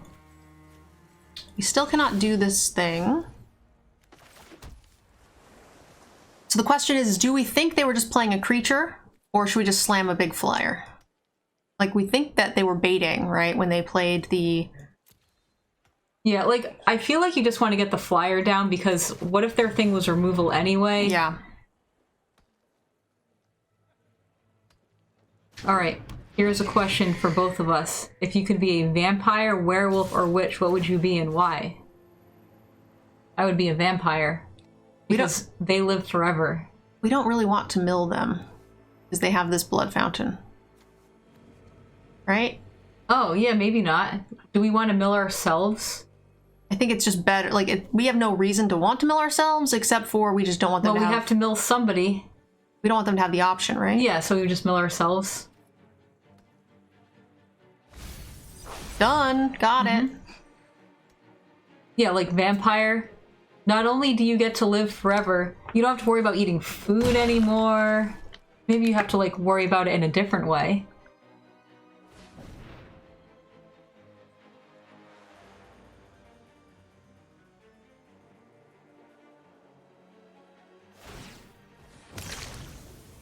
I wouldn't choose zombie. It doesn't seem very fun to be a zombie. They don't really have very much control over their lives. Zombies gotta be the worst.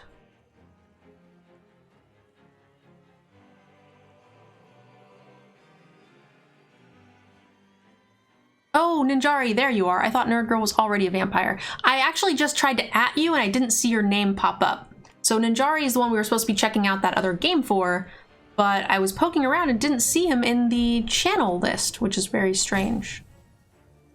Okay. So now we will be transitioning into a variety hour that it was supposed to start a little bit ago. Sorry, Ninjari, I actually genuinely thought you were not here. I think we trade the blood petal, right?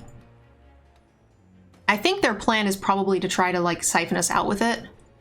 Right, yeah, so we probably do want to block here and then try and win in the air. They have to take 2 turns to get their stuff back and recast. And we have the siphon essence.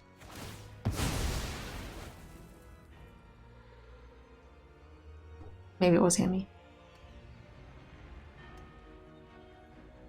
I thought maybe my mom or something was poking in here. Hammy is so excited when there are visitors. It's been fun watching you and Melissa play. Nice. Nice. Ruh-roh. I've been meaning to, like, come over sooner and more often, but, like, we had a snowstorm and work was crazy, but maybe I'll be here more next year. This is a problem. So we have them on a 2-turn clock in the air, but if we sack this, we can play this as a blocker, but if they kill it, we're dead.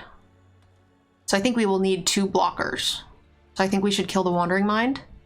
Yeah, sure, that sounds good. And leave 2 blockers back.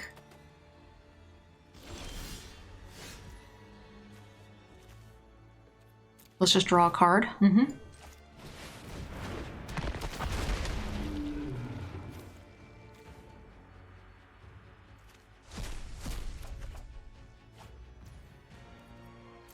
And I think we're okay to hit here. Yep. Yeah, I think so.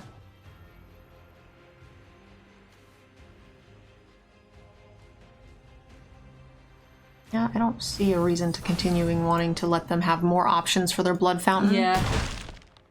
And it's not really going to hurt us. I like pitching the island. Like, right now? No, or on their turn. Oh, or yeah, whatever. sure. Go blood. Mm-hmm. So we shouldn't be dead. Worst case scenario, they remove 1, hit us for 1. We'll have to chump this, and I don't like that, but hopefully that's okay.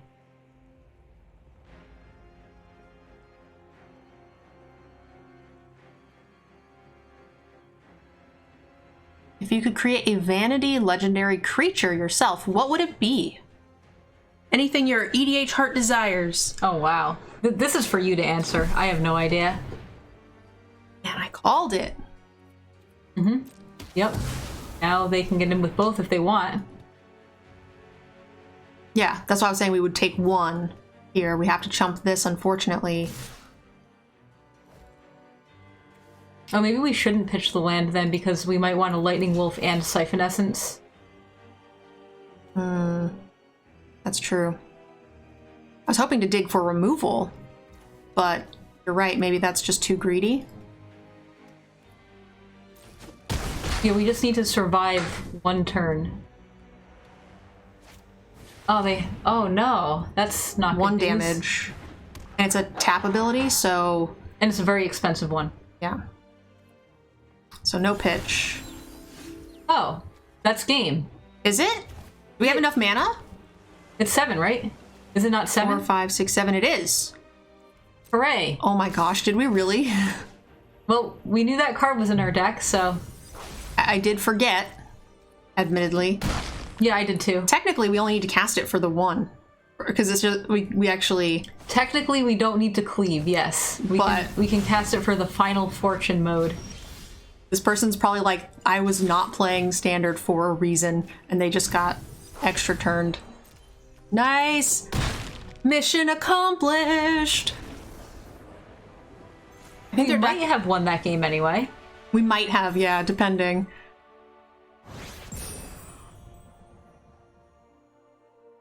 If it was like a lacerate, we wouldn't have been able to lacerate plus play a thing. They would have hit us to 3 if they had any sort of pump or drain. Also, I think they were at 6 mana, so they probably couldn't have gotten their drain card back, but it would have been really close. Would you like to pilot one? Oh, sure. Would you like sideways mouse or... No, I'll use sideways mouse. It's a little weird, but we'll see. It's good for my sad World of Warcraft carpal tunnel self. Yeah, I kind of worry about that myself, like, with all the work from home and video games. But, like, I haven't had any problems yet. Alright, let's see what we got here. We have this wonderful 3-drop. Our opponent is going first, unfortunately. Boofy, thank you very, very much. I appreciate the cheer. This is a pretty sweet mouse, though, for, like... For those of us who don't like to be in pain, play video games. Ooh, now you can hold open Siphon and Thrill if you wanted. That card's good, but we don't want to let them transform that. Yeah, that's one reason why I'm not a big Counterspell fan. Alright, so we're gonna play this guy. Oh, sure. Tap you.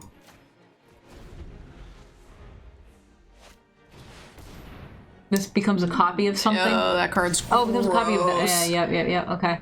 The Disturb side of it is worse than that side of it. Yes, it becomes a followed footsteps. Oh my god, that's so bad. That is bad, for sure. Now I wish we had the counter.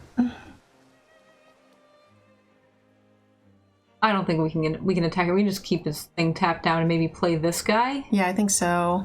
Yeah, sure. Let's do it. This one. Yep, and then if they decide to tap our guy down and attack, we can start making his Geist tapped. We're probably not going to want to kill it anytime soon. Once they transform it onto something, we'll be in trouble. Okay, now we can't even attack back, which is really unfortunate. The nice thing is with their color combination, if we can get the red source, they're not likely to be able to do much with it. So... Alright, I'm gonna attack with this guy. Okay. I think I'm still gonna keep this Weaver tapped. I think that's correct, yeah. I'm surprised he didn't attack, to be honest. Alright, let's see. Target creature does not attack. Yep. That one. That one. And then what are you gonna do? I could hold up Siphon Essence. I don't really want to play this because I don't really have lands to discard. Well, this is not good for us. Now he's planning on playing the backside of this on something. Yep. So we just need to hope... Wait, what is Siphon Essence counter? Probably not enchantments. I think it's just creatures. So we could... I'm just gonna pass the turn, I believe. If he wants to spend his turn doing this, then we can play a Thirst for Discovery, try and find land, and then Lacerate Flesh, the thing that he targets. Which will be our own Geist, probably. Oh, you can target my stuff with this? Oh, no. It's super good. It's very hard to beat. Oh, well then we can play the repository scob to sacrifice. Yes, we are going to want to do that. I think that. All right, I'll pass the turn then. Yeah, so I like Thrill. We could have Thrilled on our turn to keep it off Night. Would have been a good option. I was thinking about holding that, but yep, that I could have done that for sure. No. I mean, they ended up playing something else weird. They probably don't have the 5th mana yet. I'm just going to counter this anyway. I mean, I held up mana for a reason. Okay. You don't want to try to hit the extra land? No, I don't think so. Okay. Because I don't want to discard any cards. Plus I'll discard one card. Like, I'll discard, like, maybe this. Yeah, that's not a bad card to discard, to be honest.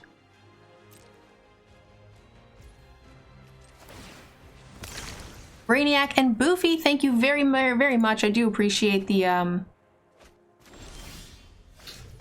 bits, guys. I'm gonna try and lacerate flesh this werewolf and see what happens. Yeah, the other option is you can keep it tapped down forever. You can lacerate the sharpshooter and start getting in. Their best option is they're gonna... Oh, yeah, sure. I could do that. They're very likely to get to try to copy onto your Shacklegeist this turn, and then... I think they have the Cradle.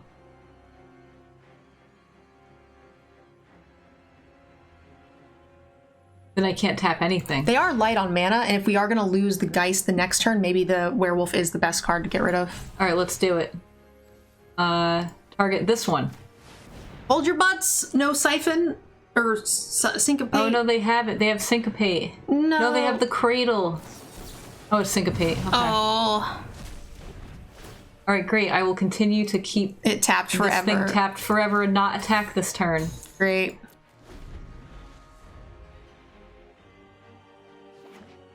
Just two Game Nights alum having a time tonight, I see.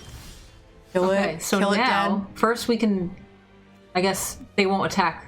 Sorry, they won't block, so I will attack first because they're just not blocking. Oh, right? yeah, that's true. Yep, good call, good call. Keep it tapped, the mana. Yes. I like it. Would you like to block me? They certainly will not. Awesome, and then... Alright, and we have... Oh, our lacerate's not there anymore. Boo. But we can get the creature counter, which is fine. You are not getting Dream Shackle Geist, my friend. Take it. Mwah, ha ha ha. Love it. One more mana, we can like Hellkite and Thirst, which will be really sweet. We definitely want to cast 2 spells now. Oh, this is going to be tough to beat. Yeah. Hellkite? Well, we didn't hit a land. Yeah. So I'm thinking maybe like these 2 things. Yeah, we can do those 2 things. Or well, so we wander in first and see if we find something. Yep. Or we can Thirst first. If we hit a land, we can... But what are we discarding? Depends what we draw, I suppose.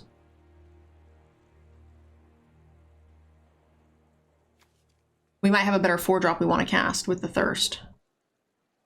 Yeah, so you're suggesting Thirst, and then if we hit a land, play this Hellkite, maybe? Yeah, or a different 4-drop. Mm-hmm. Yeah, I don't really know how we're dealing with this werewolf. Well, we're gonna flip it back to day. That will help. Yeah, that will help. Alright, I'm into it. Okay, so I don't think we need this Gambit or the Flamebreaker, honestly. I think I'm into discarding those. What do you think? I can also see discarding one of the counters. I think the Gambit would help. Oh, it does make a 7 mana. Yeah, I think so. Alright. So discard a basic land. Decline. Get rid of like maybe the Siphon they know about and the Flame Breather? Yeah, I like it. Alright, this one. Uh-huh. Play land. And then we're just gonna play this and maybe take an extra turn next turn?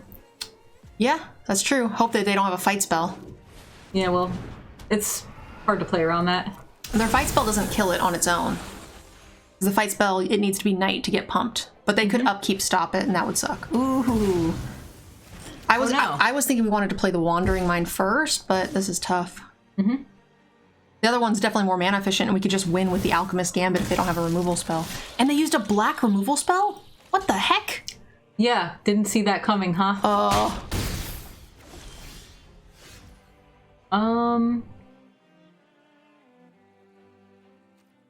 I guess we'll just play this and see what we get. Yeah, I think we want to set up some sort of turn with the swarm too. I don't like it, but lacerate. We haven't played a land this turn. We can get rid of the threat, right? That sounds great.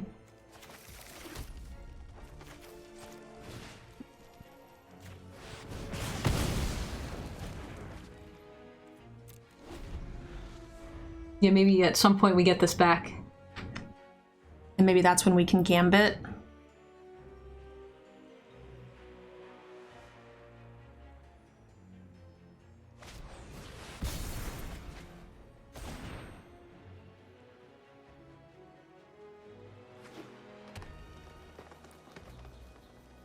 Who designed skeletal swarming?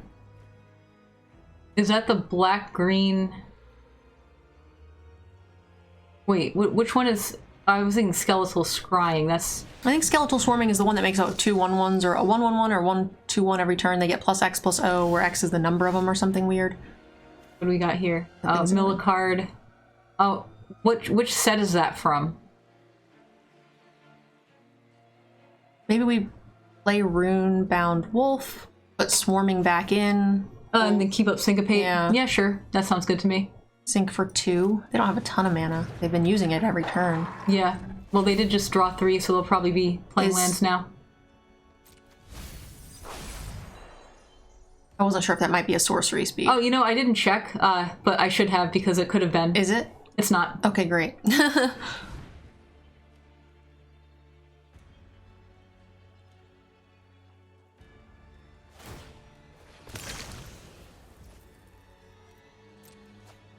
This spider is going to go super wide. I'm not sure how we're going to get out of... Oh, like, we can't really kill them in the air when they've got that sharpshooter. I don't know how we win this game, to be honest, now that they've killed our dragon. Well, we can syncopate this, or we can get this back, but we can't do both. I don't think that thing's worth syncopating. Yeah, I agree. If they didn't have the other one, maybe. That's probably worth syncopating. Yeah, we still can't get this thing back, unfortunately. Well, it just puts it back in your deck anyway. Doesn't put it in your hand. Yeah. All right. So it's for 3. Sorry, for 4.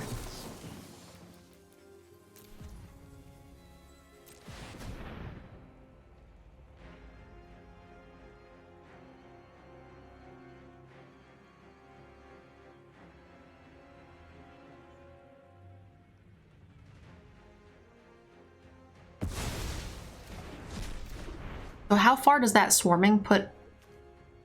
Second from the top. So you could put, yeah, you could put a stop on your upkeep if you want to draw it sooner. True. And we're likely, I don't think anything else costs more mana. Oh, too late. Yeah, it's too late, yeah. Yeah. I have 8 lands, 3 for this. Yeah, I don't need to play a land here. Okay, we're done.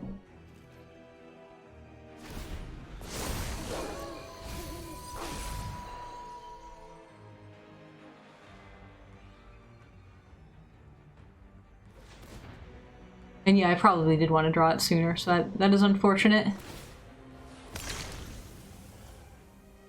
They're gonna make a ton of 1/1s soon. Yep.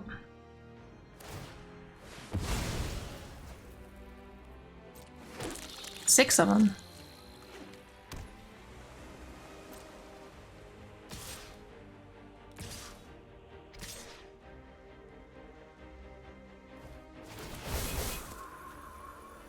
Oh no, they're so big. Do we want to double block anything? Yeah, I think we definitely want to double block something, like, probably this 3/4. I could also see arguments for blocking this one. Yeah. 2/5 or 3/4. That one's going to get bigger next turn when they both attack. Yeah. So I'm wondering if the 3/4 will be easier to double block than the 3/6 later. Oh yeah, and I'm only losing the Wandering Mind. Yeah. Okay, I guess we'll do that for now. I hope they don't have a pump spell.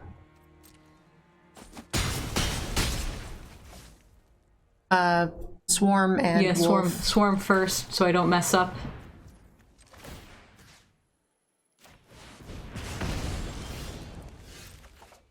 All right, now I can just take the extra turn and draw the thing. Yeah. And I'll play the lands because then I can use this. Do you have enough? Yeah. Play the. You have to go to main. Yep. Yep. All right, this one. Uh-huh.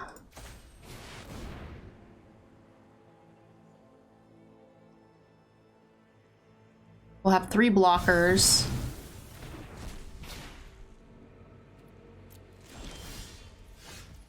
You could have attacked with the 3/3. It's too late now because the only way that they could kill it is by multi-blocking. And next turn it's going to block only 1, and we're really close to dead. Oh, true. And then it would have untapped. They would have just taken 3. I would. Oh no, no, I was getting the extra turn. So. Yeah, but exactly. So you get to untap it. So taking the 3 doesn't really benefit them. Right. And if they block it with 2 things, that's 1 extra damage we don't have to take this turn because we're probably dead. Yeah, we're probably dead, actually. I only have 3 blockers, and we're going to go to 2 if they attack with everything. And then we would need a very nice string of draws from there.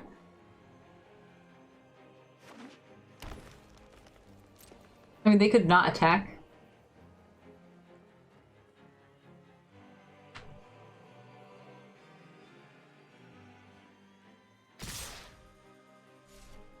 Okay, they don't want to lose a thing. That's nice. That's surprising. Okay, well. I have to go to blockers. I don't want to mess up.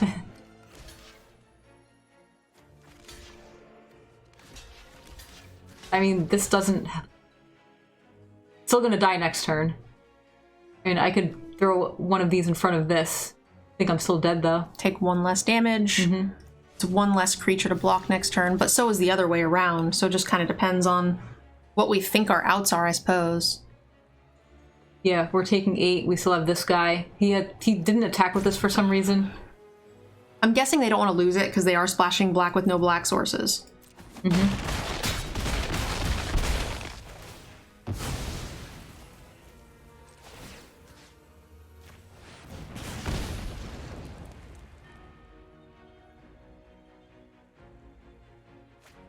Wow, they have so many of those. I'm not sure how many we've seen so far. Well, they milled a couple. Wow, 4 at least? 5? They have 5, wow. We've drawn so many lands in the last few turns. We are dead. Yeah, we did. It happens. We're dead. Yeah. I think we even pitched a few. Boo! Does Gambit exile because of Lear? No, it's not because of Lear. It's just because it's very abusable. It's very easy to abuse time warps with ways to get things back from the graveyard, of which there are many in Magic. So not specifically Lear, but just any general way to get instants and sorceries back. So the winner for the stickers is Alan Howells. Alan, can you message me on Discord with your address so I can get you some stickers?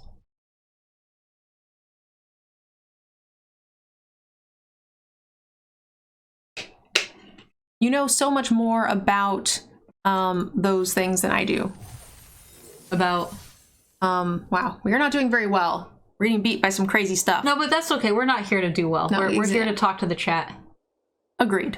Like, I used to stream every week with Paul Cheon and we did not play well, but it wasn't a stream about playing well. You know, if you want to watch somebody play well, you can go watch so many different players who are just very good, and their goal is to play well and help you get better at Magic. But we are here to talk to you guys. Woohoo! Yeah, our streams were not the most, not the best for doing well. Like, we did a lot of drafts, did not do a lot of winning. If I'm being honest, I don't think this is a particularly strong archetype. We do have 1 bomb, but it hasn't really resolved. Like, it's either been instantly murdered, yeah, or countered or whatever. Randy, thank you very much. Appreciate the cheer. Thank you, thank you. We stopped streaming together primarily because of work from home, and we tried to pick it up again once we kind of, like, figured out how to work from home a little bit more efficiently. I think we did 1 or 2 streams, but our Wi-Fi's were way worse than the office Wi-Fi, so like I kept cutting out and it wasn't really great. And then like honestly, we just got very busy doing other things. We just canceled indefinitely. Maybe we'll go back to like if we're ever back working in the office full time again, but we are currently still not.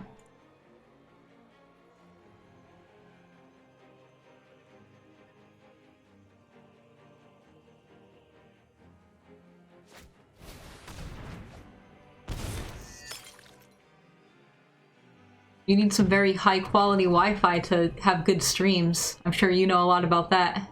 Yeah, our internet bill is insane. Yeah, like our house actually, we did upgrade our internet to like very strong internet because we had 4 people working from home. But like the first couple months we were like, how long are we going to be doing this? We don't need internet, you know, our internet's fine, but no, we needed it. So it's good now.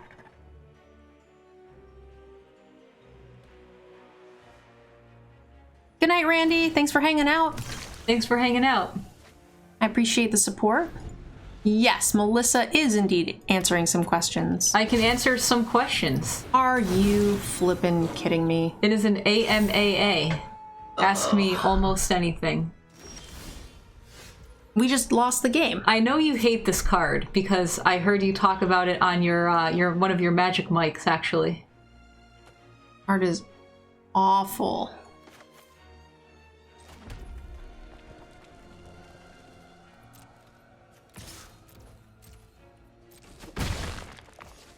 All right, well, we're gonna just go in the air and hope we have enough air force to kill them. Next turn we can Screaming Swarm, and then if we can just chump this long enough, maybe we can get there. And we also need to hope that they have no removal. Yeah, it has to be, this card puts 2 counters on one thing, is similar to... Except for Night. It'll put... Yeah, Night, it does everything. It turns into a giant thing, puts 2 counters on everything, and it makes everything hexproof. So we just gotta win in the air. Yeah, and hope that they don't cast anything. Or hope that they cast 1 spell exactly per turn that isn't a removal spell. And this has Menace, also. So... So yes. We are kinda dead. I think we take it this one time, because it's gonna get bigger next turn. Does it have Trample on the backside? No. Oof. If we take it this one time, we probably have to block every turn for the rest of the game. I'm wondering if... On the other hand, can we... They might just kill us next turn, if... Yeah, like, on the other hand, can we race this? I wonder. Not sure. I'm fairly sure they're not going to cast anything. You think they want to flip to Night? Yeah. Okay. And at Night, this gets bigger, everything gets bigger, and these 2 will save us more damage the following turn, I think. That was actually kind of helpful. I think we might want to cast 2 spells to make it day. I think we definitely should cast 2 spells to make it day. Like, we won't be able to beat 2 counters on everything. I just want bodies. Yep. I was going to try to swarm so we could race, but that is not... You don't have reach or anything, right?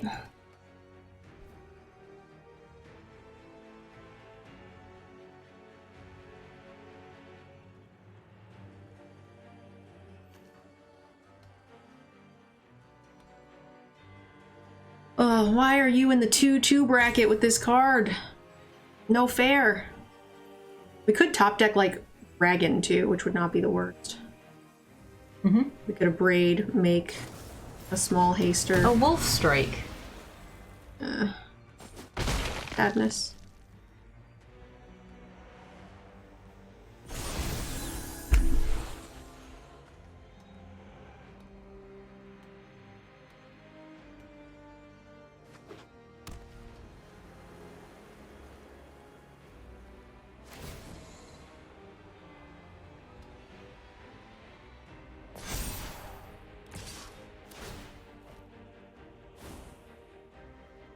Do we want to triple block this? Yeah, I'm kind of wondering that. Like, they used their trick. Do they have another one? 4, 4, 5, 6, 7, 8, 9. I kind of like this instead of this because we get the blood token. We might need it for redraw. Sure. They have something, we are very screwed. Well, I guess we could have blocked another thing, but if they have something, they kill a bigger thing, then we still die.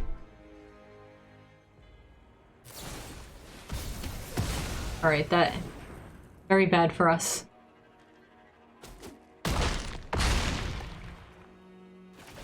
We tried, team. We did our dangdest.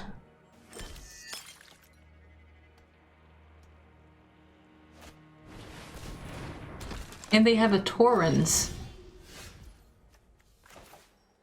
Wow, their deck's nuts. We don't have enough to cast the Abrade on it. Actually, doesn't like this thing just kill us? They're gonna give it plus, it's gonna go 11, 12. This is just this 13 damage. Yeah, I mean, I'm fine with scooping this game. We could double block it? Oh no. That's alright. It happens.